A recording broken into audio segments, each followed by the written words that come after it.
Buenas tardes, Arratsaldeon. Vamos a comenzar un nuevo curso de enigmas y más.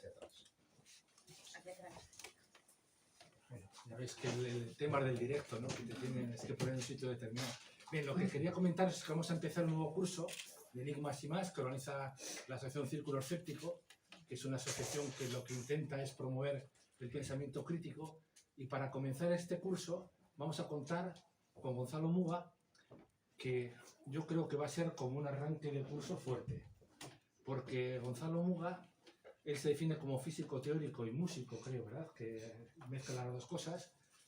Es catedrático de física química, ha estado muy involucrado no solo en la docencia, sino en la investigación. Si no recuerdo mal, fuiste fundador del máster que hay de cuántica en la Universidad del País Vasco, en el EHU Quantum también ha sido, aparte de fundador, primer director.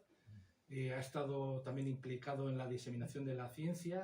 Si no me equivoco, ha sido director ejecutivo de Europhysics Letters. Está en la lista de los 2% de los investigadores más relevantes de Stanford, vamos, la lista de la Universidad de Stanford, que es a nivel mundial pues una de los referentes. Creo que tienes más de 300 publicaciones científicas, si no me equivoco, pero yo creo que tienes el alma dividida, ¿no? Porque la música has estado implicado desde siempre, porque creo que estuviste en Itois, has colaborado también con Oscorri, con Mikel Laboa, y hoy, si no me equivoco, también cuentas con un acompañante, con Ignacio, que te va a acompañar en la guitarra. Vamos a hacer una mezcla bastante curiosa, porque va a ser arte-ciencia, vamos a intentar borrar esas fronteras que a veces mentales que creamos, ¿no?, entre arte y ciencia, y me da la impresión de que también se va a cargar algún mito que tenemos por ahí, ¿no? Bueno, una cosa que ahora que no me oye, se pueden pedir bises. No sé de qué, pero se pueden pedir bises. Y nada más. Os dejo con Gonzalo y muchísimas gracias. Gracias, tío.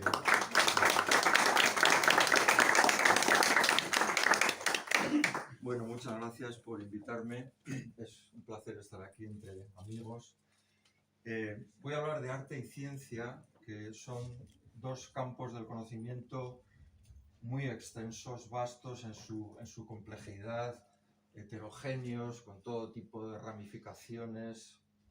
Entonces, parece cuando menos audaz, ¿no?, hablar de arte y ciencia, sí, pero alguna ventaja tiene que tener ser de Bilbao, ¿no? Somos de Bilbao, entonces nacemos donde nos da la gana y podemos con todo, entonces vamos allá. No voy a hablar de arte y ciencia, siempre desde una perspectiva personal, basándome en la experiencia, ¿no?, en la convivencia diaria que he tenido siempre entre arte y ciencia.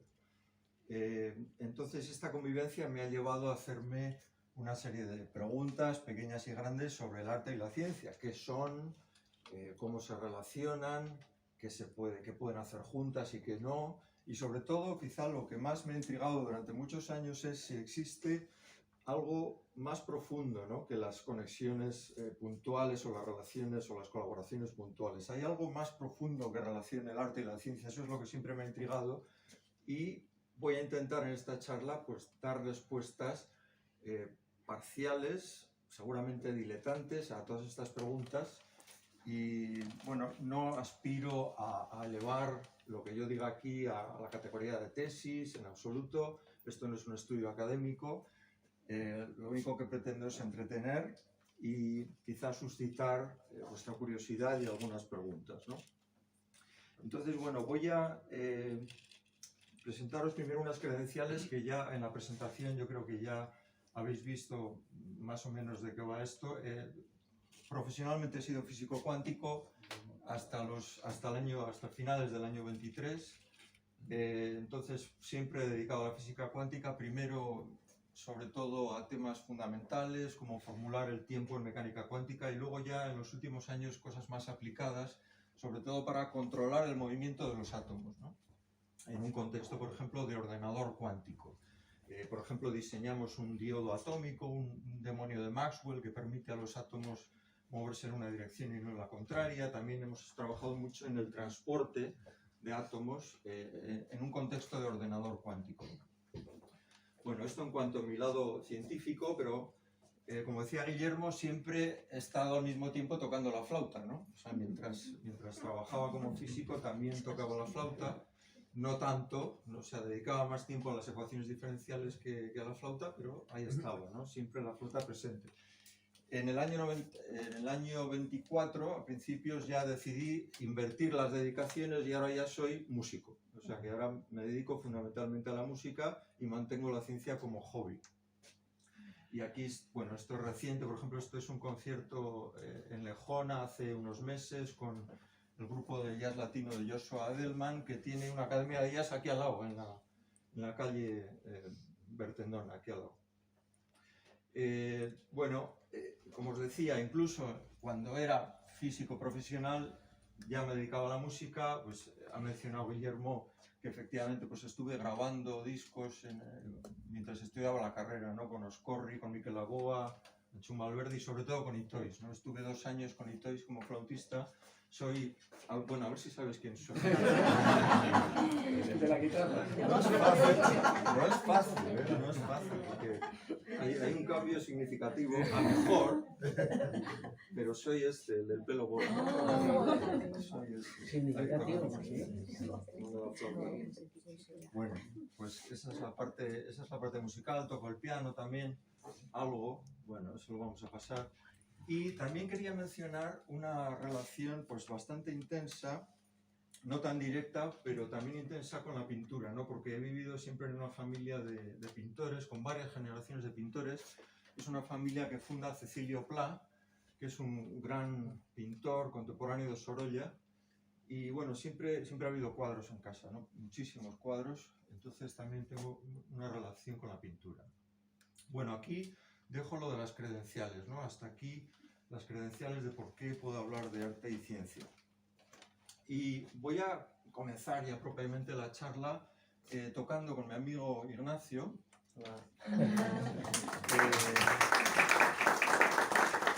Un tema de jazz. Vamos a tocar un estándar, lo que se llama en jazz un estándar.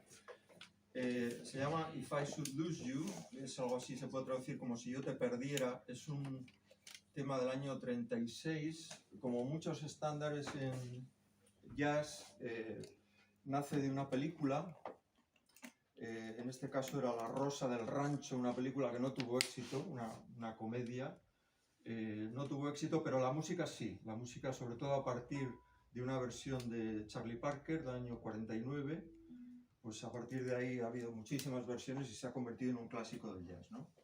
Entonces, ¿por qué empezamos así? Pues porque esto me va a servir como excusa, como buena motivación para explicaros cuál es la conexión profunda que veo yo entre el arte y la ciencia. Así que vamos allá.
Ignacio, por cierto, también es artista y científico, bueno, ingeniero en su caso, o sea que tenemos aquí otro buen elemento, ¿no?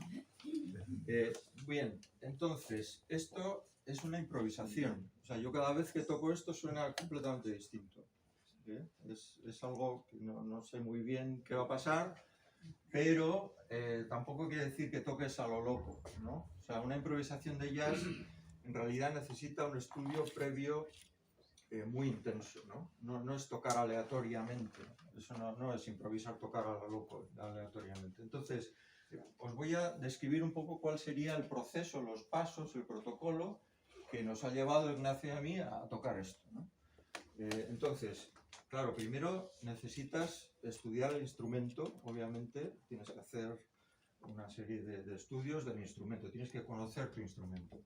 Luego tienes que entender bien las progresiones armónicas, o sea, hay que analizar, hay que aprenderse este tema, es una serie de acordes, una sucesión, una progresión armónica, pues hay que entender esa progresión. La progresión de acordes es una especie de guión, ¿eh? Pero luego cuando el improvisador toca, ahí es donde narras, partiendo de ese guión, que es el básico, en realidad tú tienes que contar la historia tal como la has entendido y tal como te sale en ese momento. Entonces, el guión es la progresión de acordes, hay que entenderla, hay que saber armonía para interpretarla correctamente, para saber luego qué escala vas a tocar, ¿no? De manera que es necesario un conocimiento de la teoría, de armonía y de las progresiones. Luego, estamos tocando jazz, no estamos tocando pop, ni rock, ni nada parecido. Entonces, el jazz es un lenguaje muy concreto. Entonces, necesitas un conocimiento de la tradición y del lenguaje, ¿no? Hay que oír, por ejemplo, si tocas este tema, pues hay que oír unas cuantas versiones de ese tema para ver cómo lo toca Wes Montgomery, para ver cómo lo toca Charlie Parker, etc. O sea que es necesario un conocimiento de la tradición y del lenguaje del jazz. Llegados a este punto, ya cuando empiezas a estudiar el tema, se te plantean una serie de problemas que hay que resolver, ¿no? Entonces, ¿cuáles son esos problemas? Pues, ¿qué escala eliges? ¿Qué volumen le vas a dar? ¿Qué formas musicales? ¿Voy a tocar tresillos? ¿Voy a tocar corcheas, semicorcheas? ¿Qué frases voy a meter ahí? ¿Qué nivel de disonancia? ¿Lo voy a hacer muy consonante, muy disonante? ¿Quiero tocar un solo tranquilo, relajado? ¿O al final quiero, en vez de eso, que el solo sea inquietante? Todas estas decisiones las tienes que tomar, ¿no? Tienes que resolver esos problemas. ¿Cómo resuelves esos problemas? Bueno, pues en casa es una especie de laboratorio, de estudio, entonces tú ahí vas probando, experimentando distintas posibilidades. Pues ahora toco con esta escala, luego voy a cambiar de escala, a ver qué efecto me produce, a ver si me gusta, si no me gusta, voy a cambiar los tresillos, voy a meter ahora semicorcheas, todos estos cambios los vas haciendo experimentalmente, o sea, es una investigación, ¿no? Vas probando distintas posibilidades, observando el resultado, ¿no? O sea, tienes que, ahí tu gusto musical decides si eso es lo que quieres, si no, tienes que ir tomando decisiones de forma iterativa, ¿no? El buen músico de jazz, además, es un innovador. Se supone que hay que innovar, o sea que quieres ir más allá de lo que han tocado otros músicos. Entonces, no se trata solamente de reproducir frases que han tocado otros músicos, que también, porque forma parte de la cultura y del lenguaje del jazz, pero también se trata de innovar, de ir más allá, de proponer tus propias frases, quizá incluso de un estilo nuevo y propio, ¿no? Eso sería el ideal que consiguen algunos músicos, un verdadero estilo diferente. O sea que todo esto se trabaja de forma iterativa, en principio yo en casa, con un robot, me pongo el bucle de la progresión armónica y voy probando las distintas posibilidades. Y ya una vez que más o menos lo tengo claro, pues vendría la interacción con el grupo, ¿no? Con Ignacio en este caso, en general con otros grupos más numerosos. Pasar de tocar solo a tocar con el grupo es como pasar de una línea a un espacio, a una superficie o a 3 dimensiones, ¿eh? O sea, para los matemáticos o físicos aquí presentes, que sé que hay unos cuantos, pues es algo así. O sea, tocar solo en casa es una dimensión, tocar con el grupo es un espacio tridimensional o de más dimensiones. O sea que ahí tienes toda una serie de estímulos nuevos, de nuevas sugerencias, de posibilidades para ir cambiando, y ahí continúa la iteración, ¿no? Para ir cambiando el solo. Y al final, bueno, con todo esto, no a pesar de esta preparación intensa y exhaustiva, sino gracias a esa preparación, un buen solo, se supone, si es bueno, pues va a sonar fresco, va a sonar, debería, ¿no? Sonar fresco, debería sonar natural, y el buen solo, la idea es que cuente una historia, ¿no? Han insistido prácticamente todos los músicos de jazz, todos los grandes músicos de jazz han insistido en esto, ¿no? Que ellos cuando tocan lo que quieren es contar algo, contar una historia, estar hablando, ¿no? No tiene que ser una historia verbalizada, no tiene por qué tener un texto concreto, pero sí que puedes estar contando una emoción, un sentimiento, una vivencia. Se trata al final de comunicar, de contar esa historia. El buen solo tiene que comunicar algo, ¿no? Bueno, pues esto sería lo que hace el músico de jazz cuando toca. Ahora, ¿qué hace el investigador de mecánica cuántica, ¿no? ¿Qué hago yo cuando investigo? Pues exactamente lo mismo, idénticamente lo mismo. Es decir, tengo que conocer los instrumentos del laboratorio, por supuesto tengo que conocer la teoría, física cuántica, matemáticas, física en general, tengo que conocer la tradición y el lenguaje de la ciencia, de la física en mi caso, hay que resolver unos problemas, se te plantean unos problemas, tienes que resolverlos, y los planteas y los resuelves, los intentas resolver por prueba y error, de forma iterativa. Por supuesto, el buen científico intenta innovar, intentas ir más allá, intentas proponer nuevas teorías, nuevo conocimiento, eso es importante. Observamos críticamente los efectos de esos cambios, comparamos con el laboratorio, con el experimento y por supuesto tenemos la interacción con el grupo, ¿no? El científico nunca trabaja aislado hoy en día. Sí, en tu casa puedes hacer cosas, pero al final siempre hay un equipo, ¿no? Gente con la que trabajas. Y el resultado de todo eso al final es un artículo que se comunica. O sea, al final tienes que comunicar eso en un artículo, en un libro, ¿no? O en una charla. O sea que el proceso básicamente es el mismo. Eso es lo que yo he vivido. Y me consta que todos estos pasos no son exclusivos del improvisador de jazz. O sea, prácticamente los podéis encontrar casi en todas las artes, ¿no? O sea, vais a encontraros con pasos muy parecidos. O sea que para mí, bueno, os decía al principio que era intrigante encontrar este tipo de relación y creo que ha sido bastante satisfactorio darme cuenta de que en el fondo estaba haciendo lo mismo, ¿no? O sea, cuando pasaba de científico a músico, en el fondo estoy utilizando el mismo proceso. En el caso del artista, pues lo que intentas comunicar, intentas dar forma a algo personal, a una vivencia. El científico intenta dar forma a la naturaleza. O sea, la motivación es un asombro en ambos casos, un asombro. A partir de ahí intentas dar forma, dar estructura o a una vivencia o a la naturaleza y eso luego lo comunicas. O sea que todo ese proceso, toda esa metodología es común para el arte y para la ciencia. Es una relación profunda que he podido experimentar, ¿no? Y sin embargo, o sea, a pesar de esto, pues todos conocemos, todos hemos oído hablar de esta idea de que hay personas en las que domina el hemisferio izquierdo, que son racionales, son introvertidas, lógicas, cumplidoras, les van muy bien las matemáticas y en general la ciencia o la tecnología, y habría otras personas dominadas por el hemisferio derecho, soñadoras, creadoras, despreocupadas, emocionales, extrovertidas, y todas estas personas del hemisferio derecho pues serían artistas o se dedicarían a las humanidades, ¿no? O sea, tenemos aquí esta dicotomía y también a veces el arte y la ciencia se presentan de esta manera, ¿no? Como polos opuestos, como algo realmente diferente, no solamente diferente, sino realmente como algo opuesto.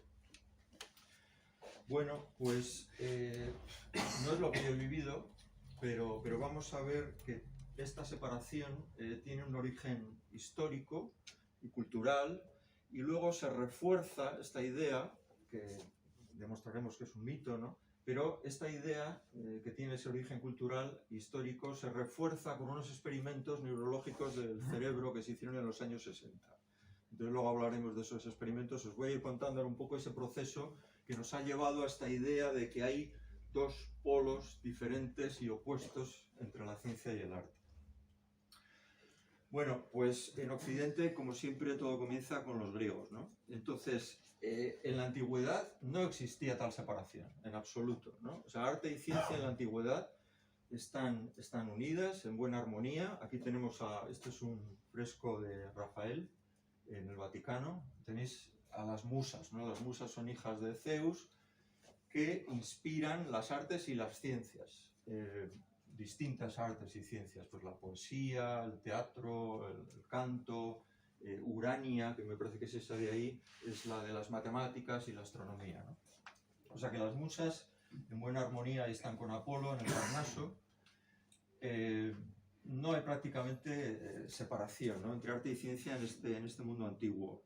La palabra común que describe tanto arte como ciencia en esa época es tekné. Entonces, tekné abarca lo que hoy entendemos como arte, lo que hoy entendemos como ciencia y también los oficios. O sea, en general es la habilidad de realizar algo con un método, ¿no? Entonces, tekné cubre todo lo que en este momento denominaríamos como arte y ciencia. Tekné luego se traduce, los romanos lo traducen como ars, o sea, pasa a ser ars, y durante siglos mantiene el significado de tekné. O sea, ars se sigue usando durante siglos, en la Edad Media, luego veremos otra transparencia, se sigue usando en este sentido global, ¿no? Para abarcar tanto artes como ciencias. Se habla, por ejemplo, del arte de la medicina, ¿no? Y hoy todavía decimos, cuando alguien hace algo bien, pues todavía decimos, qué artista, ¿no? O sea, mantenemos de alguna manera todavía ese significado amplio de la palabra artista. Como decía, en la Edad Media, ¿qué tenemos? Las artes, ¿qué es lo que tenía que estudiar una persona culta en la Edad Media? El trivium y el quadrivium. Son las artes liberales. Son las llamadas artes liberales, pero como veis, ahí está todo. Está también la geometría, la astronomía, la aritmética. Son artes liberales. Bueno, el trivium es curioso. Decimos trivial precisamente por esto, todavía hoy en día. O sea, trivial viene de que lo que primero se estudiaba era el trivium. Entonces, de ahí viene la palabra, ¿no? O sea que en la Edad Media continúa esta sintonía entre arte y ciencia, no hay todavía una separación clara. Y aquí tenemos de nuevo, bueno, otra representación pictórica. Esto es otro fresco en Florencia de Botticelli, en este caso, en la que vemos precisamente a las artes, una representación de alegórica de las artes liberales, ¿no? Tenemos las 7 artes liberales. Bueno, en el Renacimiento no solamente continúa la armonía arte-ciencia, sino que se refuerza, porque el humanismo promueve el uso de las matemáticas y gracias a las matemáticas surge, por ejemplo, la perspectiva en pintura, ¿no? En pintores como Masaccio. O sea que no solamente en pintura, también tenemos la anatomía. La anatomía en aquel momento es parte de las artes, en realidad, más que de las ciencias. Pues Miguel Ángel, por supuesto Leonardo, eran grandes anatomistas, ¿no? Hacían disecciones y en aquel momento la anatomía en realidad estaba en manos de los artistas, se puede decir. Bueno, o sea que el Renacimiento también, bueno, es, como decía, el humanismo promueve las matemáticas, tiene un impacto también en las ciencias porque hace que la gente se pregunte cosas, que rechace el conocimiento adquirido. Y entonces surgen personajes como Bacon o como Galileo, que son, se puede decir, los fundadores de la ciencia moderna, ¿no? De lo que entendemos hoy en día por ciencia. Y hablando de Galileo, que por cierto era hijo de un matemático y músico florentino, pues aquí hay una relación muy curiosa, ¿no? Entre arte y ciencia de esa época, bueno, ya del barroco. Esto es algo que habréis visto muchos, de hecho hay gente por aquí de Madrid. Es una estatua que está en la Plaza de Oriente y bueno, es una estatua de Felipe IV que diseñó Velázquez, este de aquí, ¿no? La estatua la diseñó Velázquez. Entonces, ¿quién resolvió el problema técnico de cómo hacer esa estatua? Pues lo resolvió Galileo. Es una relación muy bonita, ¿no? Y curiosa. El problema era, bueno, como veis, el caballo está sobre las 2 patas traseras. Eso es un prodigio técnico de aquella época, ¿no? No sabían cómo hacer eso porque se les caía, ¿no? El caballo se caía. Entonces, para resolver el problema, pues preguntaron a Galileo, que era así como el más listo de aquel momento, y simplemente lo que les dijo es, pues tenéis que bajar el centro de masas, o sea, lo que les dijo es vaciar el caballo por aquí arriba y dejar todo el peso por aquí, y bueno, eso es lo que resolvió el problema, ¿no? Al final tenemos esa estatua varios siglos después, pues ahí está, ¿no? En Madrid. Quizá en ningún sitio esta armonía entre artes y ciencias se vea con mayor claridad que en este cuadro de Rafael, que seguramente habréis visto muchos, en el Vaticano, que es la escuela de Atenas, ¿no? O la academia también. ¿Qué representa este cuadro? Pues son los matemáticos y filósofos más importantes, ¿no? Todo hombres, por cierto, ¿qué le vamos a hacer? Entonces ahí tenemos representados a Platón, Aristóteles en el centro, estaría Heráclito por aquí, en fin, todos los filósofos de la antigüedad griega están ahí representados y matemáticos. Entonces, ¿quiénes son los modelos que utilizó Rafael para pintar este cuadro? Son artistas, compañeros suyos de aquel momento. Todos los filósofos y matemáticos, en realidad, los modelos que sirvieron para hacer este cuadro son artistas, colegas de Rafael, ¿no? Por ejemplo, este es Leonardo, o sea, el que hace de Platón es Leonardo da Vinci. El que hace de Aristóteles es San Gallo. El que hace de Heráclito parece que creemos que es Heráclito, sería Miguel Ángel, en fin.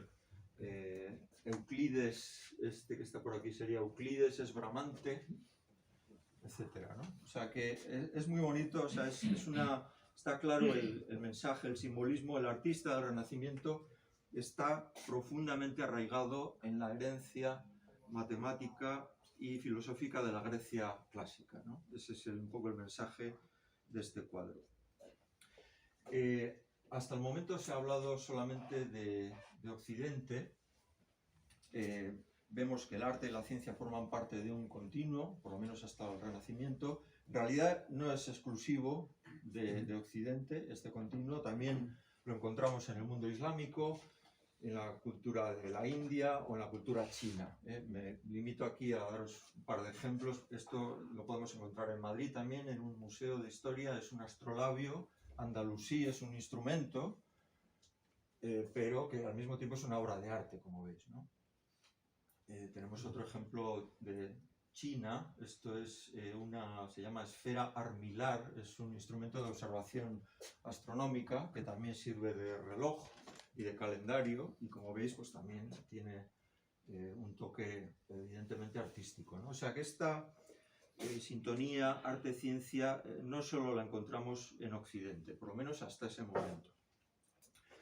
Bueno, entonces, ¿cuándo empieza la divergencia en la historia, ¿no? ¿Cuándo empieza a separarse esto? Pues en fin, es un proceso, ¿no? Pero por poner un hito concreto podemos pensar en Descartes y en su dualidad, ¿no? Entre razón y emoción. Entonces, a partir de Descartes, tenemos por un lado que la ciencia se considera como la fuente del conocimiento. Fijaros que eso no pasaba necesariamente en Grecia, ¿no? En Grecia el conocimiento se debía a la razón, pero también se aceptaba que el conocimiento venía por vía poética o incluso divina, ¿no? O sea, hasta ese momento no se había hecho esta división. Entonces, con Descartes ya se dice, no, la ciencia es la que aporta conocimiento y relega el arte a una distracción, al mundo de la imaginación, algo que en realidad no nos aporta conocimiento. Eso sería un poco el origen de esta división que los ilustrados ya en el siglo, Descartes sería siglo XVII, ya los ilustrados en el siglo XVIII pues intensifican esta separación, se intensifica con claridad. Durante la Revolución Francesa por primera vez tenemos ya facultades separadas de artes y de ciencias, o sea, con edificios separados, ya educación distinta de artes y ciencias, primera vez durante la Revolución Francesa. O sea que los ilustrados tienen esa idea de organizar el conocimiento, ¿no? En la enciclopedia, y eso les lleva a jerarquizarlo, a vincularlo al progreso y a separar claramente estas dos formas de cultura, ¿no? Arte y ciencia. La separación continúa en los siglos XIX y XX. Os voy a comentar alguna serie de elementos que han contribuido bastante a la separación, ¿no? Por un lado, desde el siglo XIX la ciencia está muy influida por una filosofía que es el positivismo. El positivismo tiene, si queréis, una cara más extrema, que sería el cientifismo, que es un reduccionismo, ¿no? que si quieres, exagera el alcance de la ciencia, ¿no? Y incluso desprecia cualquier otro tipo de conocimiento, ¿no? Entonces, bueno, eso no ha ayudado mucho. Esto ha llevado a muchos científicos, de hecho, pues eso, a despreciar otras formas de cultura, ¿no? Aparte de esta influencia filosófica, tenemos la Revolución Industrial. La Revolución Industrial, claro, acaba con la artesanía, ¿no? En la artesanía se usaban las manos, había una relación mucho más estrecha entre arte, ciencia, técnica. En la Revolución Industrial todo esto se lleva, los procesos se llevan a las fábricas, se mecanizan y se pierde esa relación más estrecha que había entre arte y ciencia. empieza a relacionarse también la ciencia con el poder, ¿no? No tanto con el conocimiento como quizás hasta ese momento, ya cada vez la influencia del poder es más clara a partir de la Revolución Industrial. El romanticismo surge en parte como respuesta, ¿no?, a la industrialización, a la Revolución Industrial. Una respuesta que valora sobre todo la emoción y que empieza a ver a la ciencia como algo frío, distante, incluso deshumanizado. O sea, tenemos ya en algunos casos un enfrentamiento claro, ¿no?, arte-ciencia. Bueno, otro elemento que no ha contribuido, que no ha ayudado a nada, es pues que la ciencia, la física en particular, ha evolucionado hacia teorías abstractas, difíciles de explicar, que me lo digan a mí, que he tenido que divulgar y sigo divulgando física cuántica. No es fácil divulgar física cuántica, no es fácil. Entonces, claro, esto ha contribuido, si no divulgamos bien, pues contribuye al aislamiento, ¿no? La ciencia se va aislando debido a esta dificultad de comunicar. Y bueno, también quiero comentar una transición interesante entre el 19 y el 20, es que surge ya la profesionalización de la ciencia, el científico profesional, ¿no? Hay una carrera ya de científico. Pensar que, por ejemplo, Maxwell, Darwin eran aficionadillos, o sea, eran aficionados, no eran profesionales de la ciencia en el siglo XIX. Entonces es en el siglo XX cuando ya tenemos carreras de científicos. Entonces claramente se bifurcan los caminos académicos de arte y ciencia. Bien, pues todo esto lleva a una separación, ¿no?, a una separación, incluso una oposición de arte y ciencia, que expresa bastante bien, entiendo, este señor Charles Snow, que era un físico-químico y novelista, también arte y ciencia, en Oxford, y en ese año 1959 pues habla de las dos culturas. Es una expresión que todavía manejamos hoy en día, ¿no? Las dos culturas. Él se queja de que los contenidos básicos de la ciencia y del arte son distintos, que los vocabularios que usamos son distintos, que no nos entendemos, que no hay comunicación, lo que conlleva una pérdida para la sociedad, ¿no?, una pérdida de oportunidades. Llama la atención también sobre algo que se sigue viendo hoy en día, y es que a veces, no sé, igual entrevistan a alguna persona famosa del mundo de las humanidades y no solamente no le da vergüenza confesar que no sabe nada de matemáticas y de física, es que se jacta de que no lo sabe, ¿no? O sea, eso lo encontramos en el día a día, ¿no? O sea, muchas personas que no son científicas dicen, no tengo ni idea de matemáticas, no tengo ni idea de física. Es como si yo dijera, no sé quién es Shakespeare, ¿no?, o no sé quién es Cervantes. Entonces, bueno, él comenta ya ese problema, comenta también el problema de los científicos que están aislados, que tienen una obligación de divulgar, ¿no? Bueno, pues esto es lo que nos cuenta Snow en ese momento cultural de separación, de divergencia, de oposición. A veces desde las humanidades se ha llegado incluso a una beligerancia, ¿no? O sea, por ejemplo, fijaros en este cartel, es un cartel relativamente reciente, este es del 2015, es de una universidad americana, y bueno, pues mirad lo que dice, ¿no? O sea, la ciencia te puede decir cómo clonar un tiranosaurio rex, pero las humanidades te pueden decir por qué no es una buena idea. Entonces, esto es un cartel que pretende que los estudiantes se vayan a humanidades, que no hagan ciencia. Bueno, en este caldo de oposición arte-ciencia, pues aparece este señor Roger Sperry, y en los años 60 y 70 hace una serie de experimentos con el cerebro de sujetos con epilepsia severa, pacientes con una epilepsia severa. Entonces, no sé si se sigue haciendo hoy en día, la verdad, por aquí hay alguno que seguramente nos lo podrá comentar, pero en aquella época por lo menos les quitaban el cuerpo calloso, que es la estructura que conecta los dos hemisferios. Entonces, con estos pacientes hizo los experimentos, o sea, no con gente con el cerebro completo, sino personas, pacientes que no tenían cuerpo calloso, que no tenían conexión entre los dos hemisferios, ¿no? Entonces él vio que los dos hemisferios funcionaban de manera distinta. De hecho, ganó el Nobel. O sea, en el año 81 le dieron el Nobel de medicina. Bueno, para entender un poco el dibujo, tener en cuenta que el ojo derecho se comunica con el lóbulo, con el hemisferio izquierdo, y al revés. El ojo izquierdo se comunica con el hemisferio derecho, ¿vale?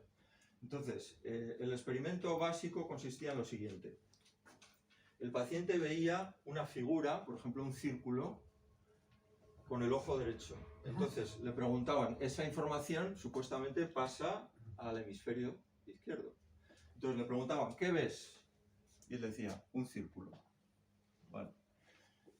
Ahora, hacían algo parecido, pero al revés, ¿no? Con el ojo derecho, es decir, perdón, con el ojo izquierdo, es decir, eso va a ir al hemisferio derecho, le ponen una figura, en este caso pues un triángulo, y le dicen, ¿qué ves? Y el paciente dice, no veo nada. Pero le insisten, no, hay algo. Intenta, vale, no lo puedes verbalizar, pero intenta tocando aquí estas piezas de madera que tenemos con las mismas formas, intenta decirme cuál de ellas crees que puede ser. Y acertaban.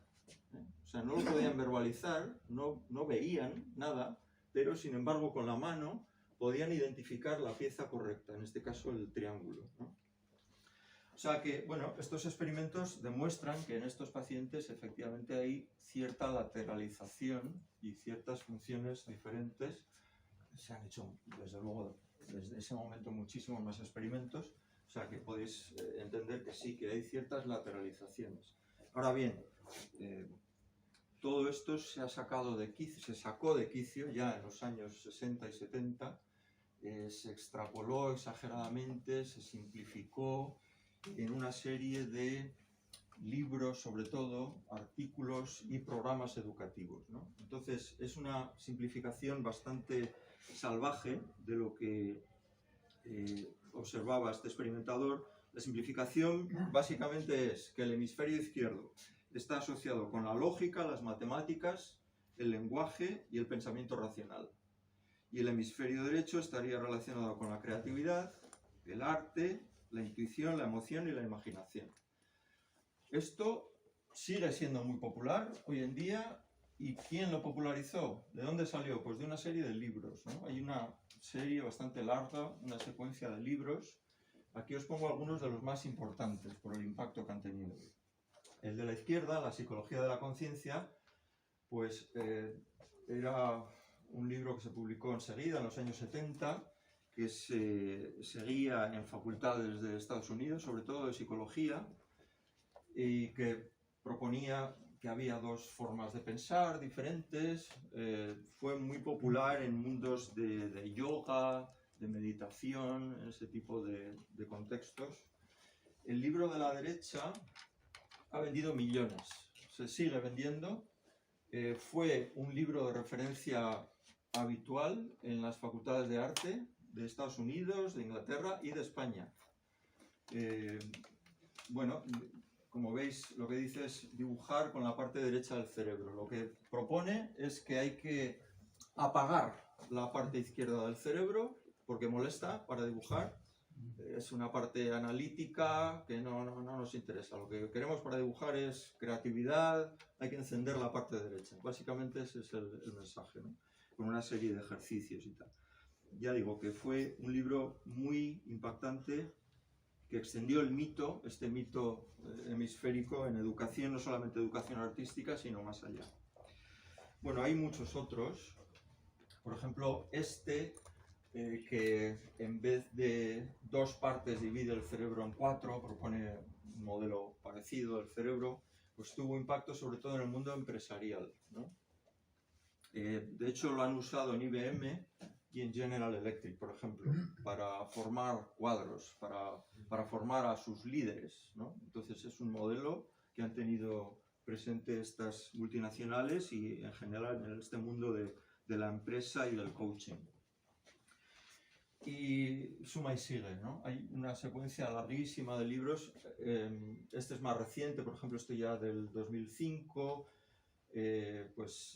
Continúa con esta confusión, si queréis, entre las posibles interpretaciones metafóricas de los dos hemisferios y la interpretación neurológica, ¿no? Algunas de las cosas que dicen estos libros pueden tener sentido, porque podemos interpretar a los dos hemisferios metafóricamente, es decir, como una representación de habilidades complementarias, como por ejemplo razón, imaginación. Entonces, bueno, pues queremos representar eso con dos hemisferios, pues vale, sería una metáfora, pero desde luego eso no tiene una base neurológica según lo que sabemos hoy en día. O sea, no se basa en una realidad fisiológica o neurológica. Entonces, ¿qué sabemos hoy en día? Pues que efectivamente hay funciones lateralizadas, casi siempre para tareas muy sencillas, pero cualquier tarea compleja, hoy en día se hacen resonancias y permiten ver la actividad cerebral, ¿no? Entonces, prácticamente cualquier tarea compleja, como resolver un problema matemático, dibujar, componer música, leer un poema, en cualquiera de estas tareas los dos hemisferios trabajan a la vez y coordinadamente, ¿no? Eso por un lado, eso lo sabemos. Y otra cosa que sabemos es que no hay personas, se hizo un estudio estadístico bastante potente, esta es la referencia que se suele dar, y sabemos que no hay personas con hemisferio dominante. O sea, eso de que hay personas de tipo hemisferio derecho y personas con hemisferio que domina el hemisferio izquierdo, no es cierto. Sabemos esas dos cosas hoy en día. Entonces, el mito hemisférico es peligroso en distintos sentidos. Por ejemplo, la UNESCO nos advierte del impacto que puede tener esto en educación. Porque en realidad esta idea hemisférica de oposición impregna al sistema educativo. Nosotros separamos a los estudiantes enseguida, ¿no? En los que se supone que son más humanistas, más de letras, y los que son más de ciencias. Entonces, esa separación no es buena, y de esto nos advierte UNESCO. En primer lugar nos dice, no es cierto que haya una base neurológica para esa separación, y en segundo lugar, no es bueno para el estudiante porque las expectativas del profesor influyen en el desarrollo y están limitando el desarrollo del estudiante. Bueno, si vemos esto metafóricamente, es decir, ya sabemos que fisiológicamente no existe esa separación, no tiene una base científica, pero bueno, vamos a pensar que por lo menos metafóricamente consideramos estas habilidades o estas cualidades complementarias como una representación de los dos hemisferios, ¿no? Bueno, pues tampoco es buena idea, ¿no? Ni siquiera a nivel metafórico, tampoco es buena idea. ¿Por qué? Pues porque la creatividad, he intentado demostraroslo con Ignacio al principio de la charla, la creatividad en realidad necesita de un baile, de una danza, de una colaboración continua de esas cualidades complementarias, ¿no? O sea, necesitamos razón y imaginación, emoción, todas estas cualidades las necesitamos para crear, para ser buenos científicos o para ser buenos artistas. O sea que la metáfora quizá más ajustada a la realidad y más positiva, más útil, sería no la de dos hemisferios enfrentados, sino la de una red conectada en la que surge la creatividad y que necesita de este diálogo continuo entre cualidades complementarias. Bueno, claro, hasta el momento solamente os he hablado prácticamente de la división, de la separación, pero vamos a terminar con una nota más positiva, ¿no? Porque no todo ha sido separar, no todo ha sido oposición, ¿no? En realidad ya se observa en el siglo XX una serie de intentos de acercar ciencia y arte. Ya os he comentado al principio que hay una relación muy profunda entre ciencia y arte metodológica. Y ahora en esta última parte de la charla lo que os quiero contar es una serie de relaciones interesantes, algunas del siglo XX y otras anteriores, entre arte y ciencia, ¿no? Todo tipo de conexiones en realidad, que he clasificado en colaboraciones, influencias y confluencias. Este es un dibujo de Ramón y Cajal, ¿no? Que era muy partidario también de combinar arte y ciencia. Entonces vamos a empezar con las colaboraciones. Por supuesto son ejemplos, no es exhaustivo para nada lo que os voy a contar ahora. Entonces, una colaboración importante es la ilustración científica, ¿no? Y aquí tenemos el ejemplo de María Merian, que lo que hizo fue observar meticulosamente el ciclo de vida de los insectos, ¿no? Entonces, hasta ese momento se creía que los insectos nacían de la materia en descomposición, del barro, de una fruta podrida. Se pensaba que de ahí salían los insectos. Entonces, gracias a las observaciones artísticas, pero meticulosas y detalladas de esta pintora, pues bueno, se desechó esa idea, ¿no? Esa idea falsa. Entonces se entendió cuál era el ciclo de vida de los insectos. Bueno, otro ejemplo de ilustración científica importante ha sido en el COVID, por supuesto. Ahí había que comunicar, había que explicar en qué consistía, ¿no? Otra colaboración entre ciencia y arte son los nuevos materiales y técnicas que se usan en escultura, en arquitectura, que dan nuevas posibilidades, ¿no? Bueno, una cosa que no se suele comentar es que Sorolla, siempre se habla de que es un gran pintor, lo es por supuesto, pero no se suele decir que una de las innovaciones de Sorolla es utilizar pigmentos nuevos que los químicos estaban produciendo en aquel momento. O sea, que parte del encanto de Sorolla se debe a que estaba usando pigmentos que los químicos le estaban ofreciendo. Restauración y análisis, por supuesto, otro campo enorme e interesante de colaboración, ¿no? Para restaurar un cuadro, para entenderlo, para analizarlo, para saber si de verdad es de Rembrandt o no, al final hay que utilizar una serie de instrumentos de física o análisis químicos, el microscopio, rayos X, etc. La Bauhaus también es un bonito ejemplo, ¿no? de colaboración, arte, ciencia, técnica de los años 30 del siglo pasado. En la Bauhaus, pues lo que intentaban era crear un diseño funcional, estético, práctico, intentando volver un poco a la idea de la artesanía, ¿no?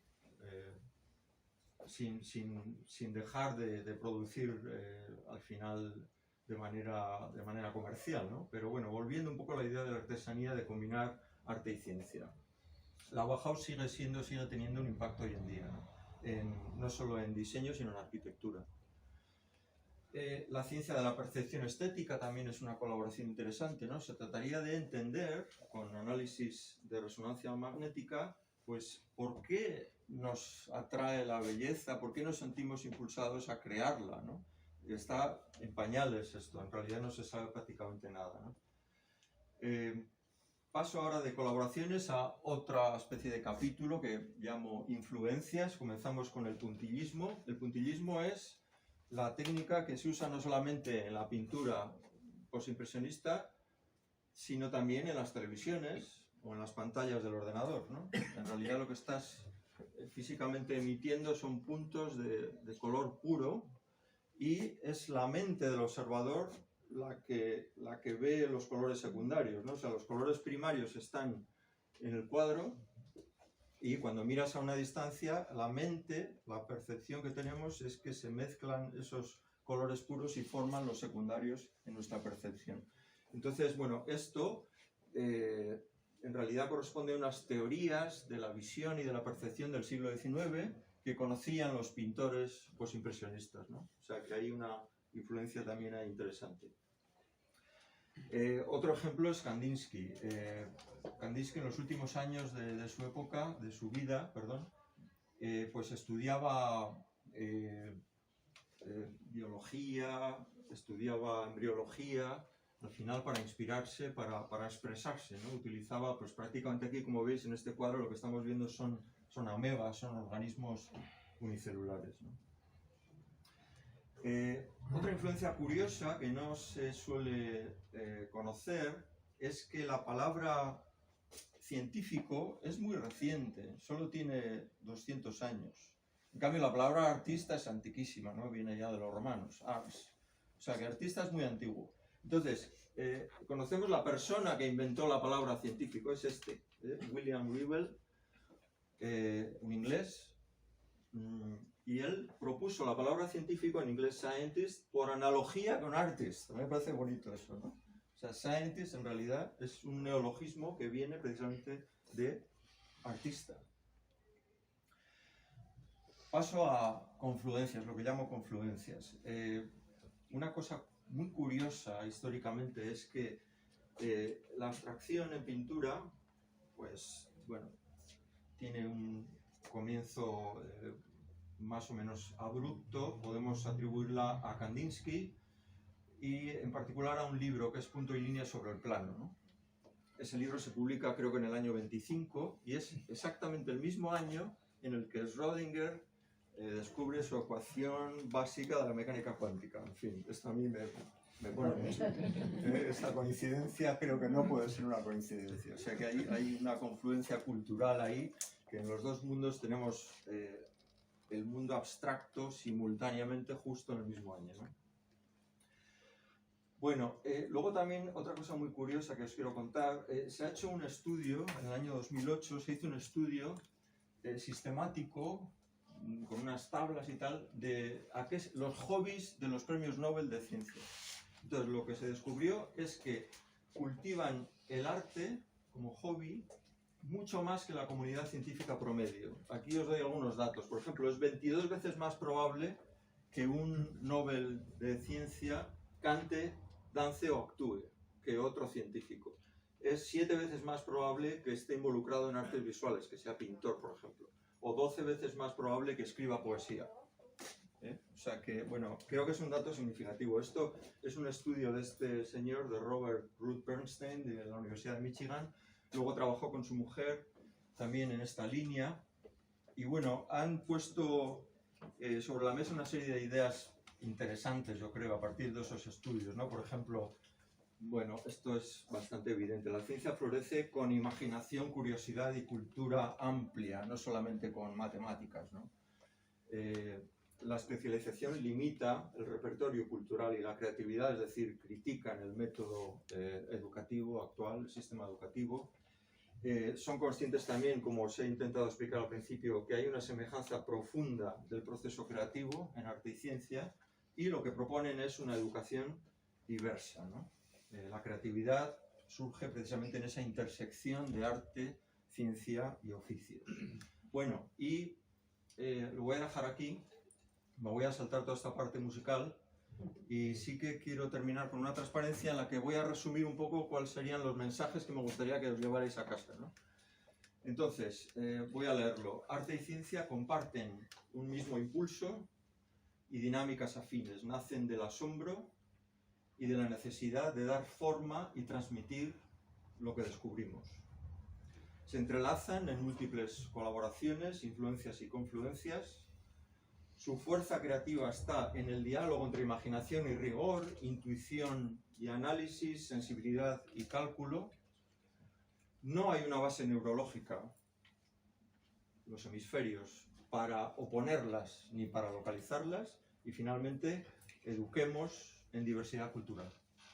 Muchas gracias.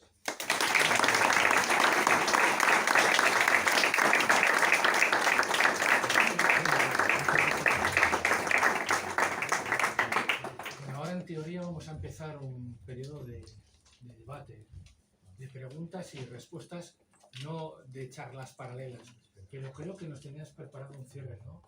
No, preguntas. ¿Seguro? Vamos con las preguntas, sí. Vamos con las preguntas. Pues a ver, ¿alguna pregunta que ya así flotando en el aire, no? A mí con esto ya me has fastidiado completamente, porque primero, por venir aquí, he dejado de leer el horóscopo en los periódicos. Ah, pensaba que ibas a decir. Ahora, con este tema, que yo creía que mi hemisferio derecho era más potente que el izquierdo, ya veo que son cuentos chinos. Cuento chino. ¿Cuál va a ser la siguiente cosa que vamos a ver? No lo sé. O sea, yo aquí, en fin, el mensaje fundamental es lo que está ahí, ¿no? O sea, que creo que no hay que tener cuidado con esa separación, con esa oposición, sobre todo, seguramente hay aquí educadores, profesores y tal. Yo creo que hay que fomentar esa creatividad, esa diversidad cultural. Eso es lo más importante. Porque es clave para que seas un buen científico o un buen artista. Ese es un poco No hacer separaciones, digamos, tan tempranas. No hacer separaciones tan tempranas, desde luego, pero luego tampoco hay que seguir, no hay que insistir en esa separación, incluso en la universidad, ¿no? O sea, en la universidad yo he sido profesor de física Más alto, por favor. muchos años y, bueno, procuraba decir a los alumnos, pues mira, hoy tenéis un concierto, en el Guggenheim hay una exposición de no sé qué. O sea, creo que hay que animar a eso, ¿no? A esa actividad. Sí, ¿más preguntas? ¿Algún comentario? Bueno, yo, una estupenda la charla, pero una precisión. En el cuadro de la academia de Sí. Rafael sí que hay una mujer. Ah, sí. A la izquierda, mirando hacia el medio escórrego, está Hipatia de Alejandría. Ah, Sí, que hay. vale.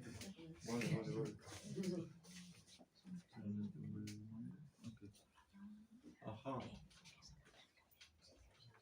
Ahí la tienes.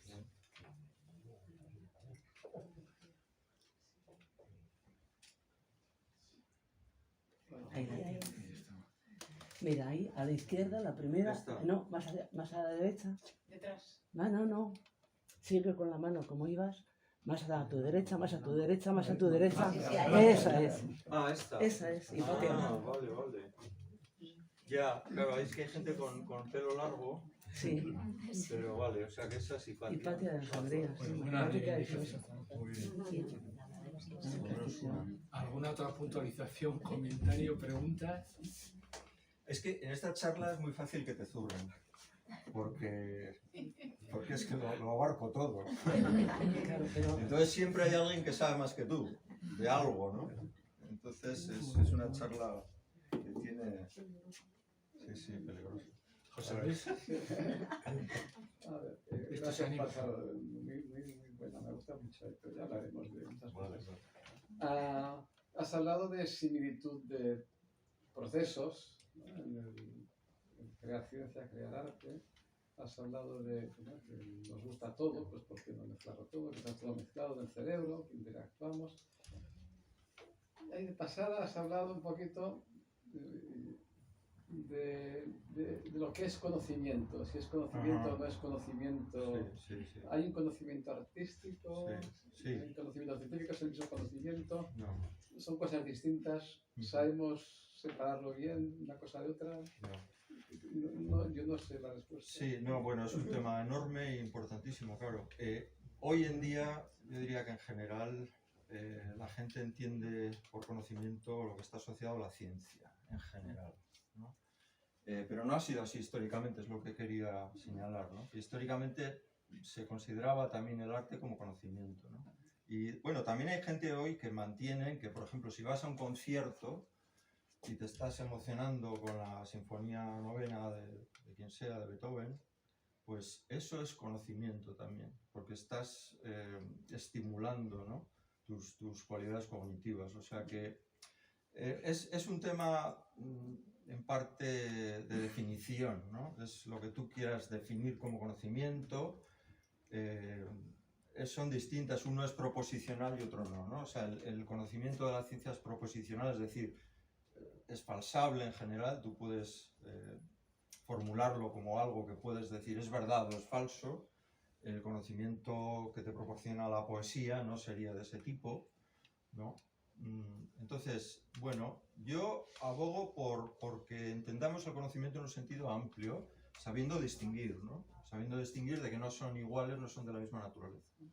Pero no creo que sea bueno el cientificismo, ¿no? El cientificismo sería, pues, filósofos como Mario Bunge, por ejemplo, sería el ejemplo más claro, ¿no? O sea, que dice, la ciencia es lo único que te sirve, ¿no? Para conocer. Yo creo que no es una actitud muy útil, la verdad.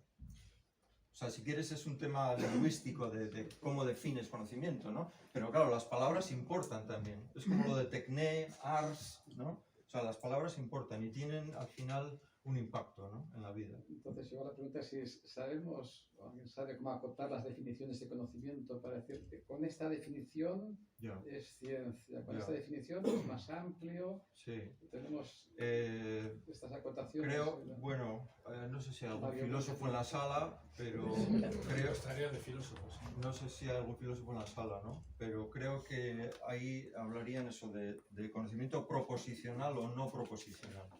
Harían esa distinción. Tenemos otra pregunta por ahí. No, precisamente le iba a preguntar a ver si no ve a la filosofía como un puente entre las humanidades y la ciencia. Sí, sí, claro. Es que tampoco puedes separar, ¿no? O decir esto, clasificar así de esa manera, blanco-negro, ¿no? O sea, Por eso no sé, creo que podría ser una unión, ¿no? Algo que una, en vez de separar. sí, desde luego, sí. O sea, tienes la filosofía de la ciencia.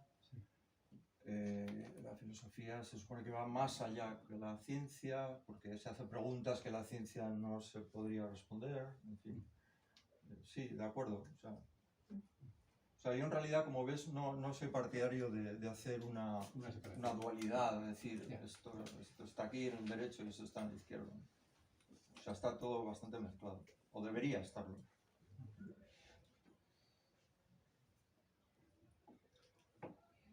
¿Alguna otra pregunta? Yo una pregunta.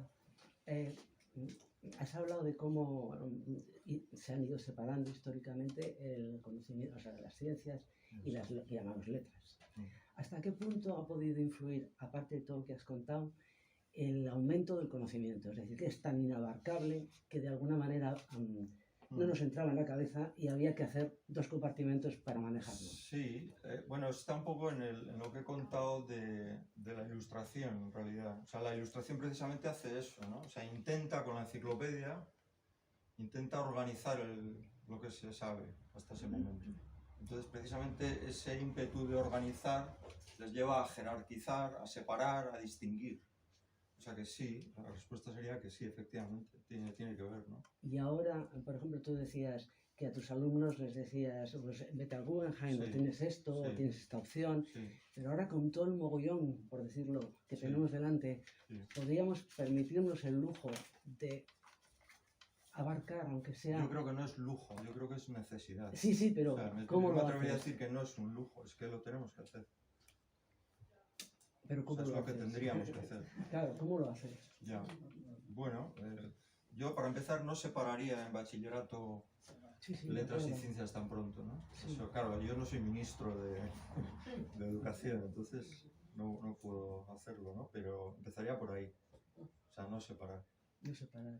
Pero ni todo tienes que limitar. No en la separación, sino Sí. la persona que tiene ante sí, Sí. esa mezcla, porque es una Sí. mezcla, es una Sí. redes, Sí. tiene que seleccionar, porque es que Sí, puede no coger cabe un duda. poco de un lado y otro Sí. poco, pero Sí, pero hemos caído en la hiperespecialización, ¿no? Entonces la hiperespecialización es empobrecedora. O sea, creemos que por trabajar mucho en una dirección vas a ser la pera limonera, pero no, es que no pasa eso. O sea, precisamente los premios Nobel y sus grandes ideas surgen de gente que tienen una base amplia de intereses. Eso es lo que demostró ese estudio, ¿no? Que he puesto al final. O sea, una base amplia de intereses es importante al final para que se te ocurran cosas. Ocurrírsete algo muchas veces no es más que coger una cosa de aquí y moverla aquí. O sea, cambiarla de contexto, ¿no? Entonces, o sea, trabajar intensamente en algo, bien, de acuerdo, claro. Pero hay que ser artista para saber hacerlo sin caer en la hiperespecialización. O sea, hay que llegar al equilibrio. Y en este momento creo que no estamos en ese equilibrio. O sea, el sistema educativo tiende más a la hiperespecialización. La eliminación de las humanidades, ¿no? Ahora con el algoritmo y todo esto, claro, con la inteligencia artificial, si ese es el lado científico, no quedamos. Pero tú propugnas volver a los griegos, ¿no? Aunque también Pitágoras, cuidado con él, ya sabes cómo era. Entonces, bueno, es un poco complejo, ¿no? Aristóteles con Pitágoras, pero bueno, ahora con la inteligencia artificial, el algoritmo, el tema científico se va a quedar un poco ahí, no sé. Sí, no es tanto volver a los griegos, sino, o sea, yo lo que quiero es que seamos conscientes de que las cualidades que necesitas para hacer buena ciencia o buen arte no son las que aparecen en esa metáfora de los hemisferios. Eso es falso. O sea, eso lo afirmo así categóricamente. O sea, para ser un buen artista no es verdad que no tengas que usar la razón. La estética y todo eso. O sea, que hay que combinar esas dos cualidades complementarias, sea cual sea tu actividad. O sea que yo no digo que tengamos que ser todos Leonardos, ¿eh? Sí, sí. O sea, no, en absoluto. Habrá ingenieros, habrá... Pero bueno, ahora con el mundo que nos viene, con la inteligencia artificial, Sí, con el concepto de la belleza hecho por no sé quién, Sí, pues claro, nos vamos a quedar cada vez peor, no sé. Nos vamos a quedar todos un poco ya. con una perspectiva ya marcada desde arriba, ¿no? Desde el gran hermano, ¿no? Entonces, nos vamos a quedar un poco ahí, no sé, Sí, sí. con el romanticismo, Sí. creo yo. ¿eh? Bueno, Yo lo veo. eso da para muchas charlas. Eso ya sería, pero bueno, eso es Sí, lo sí, que nos sí. viene también. O sea, Sí, no. el Que concepto tenemos un reto lanzado para de la la belleza, siguiente, ¿no? siguiente Estética, todo año. eso, ¿no? Genial. Ya. Sí. Al final, Gonzalo, ¿qué hacemos? Sí, Sí. Bueno, de todas formas, os comento que esta charla se puede ver en la página web del Círculo Escéptico y también en la de Joker, a quien agradecemos que nos preste el local. Y entonces, si os animáis, Venga, sí, ¿no? Ignacio. Muchísimas gracias a todos. Venga.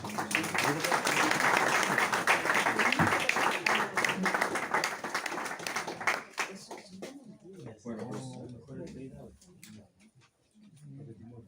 Vale. Vale, vale.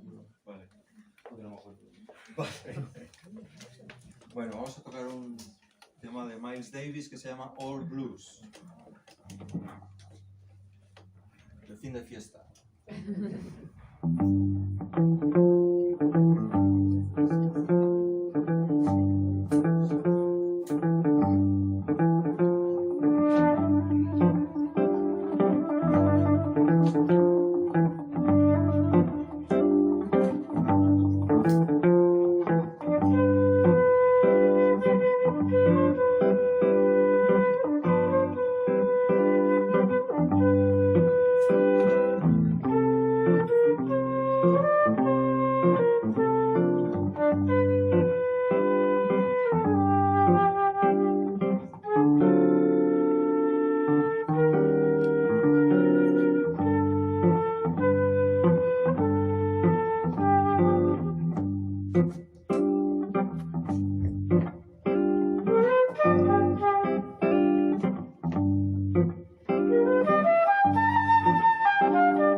Muchísimas gracias, Gonzalo. Muchísimas gracias, Ignacio.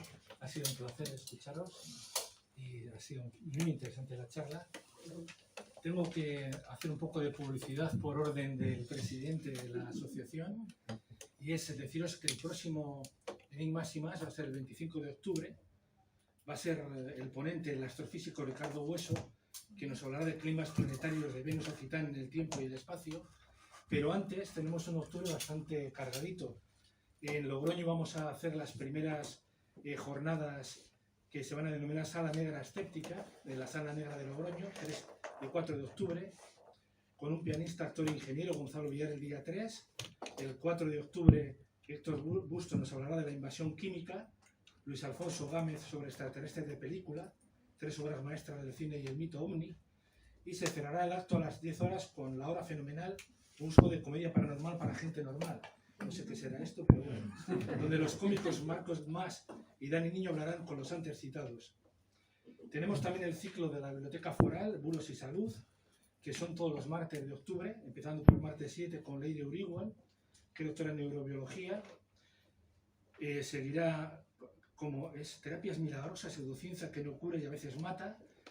También Guillermo Ruiz y Rastorza, que nos hablará de enfermedades autoinmunes, del dicho al hecho.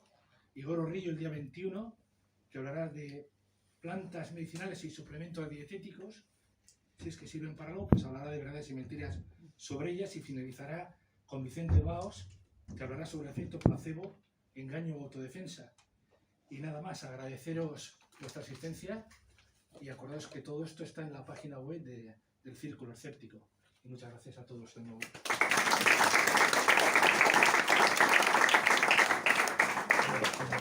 El casco último.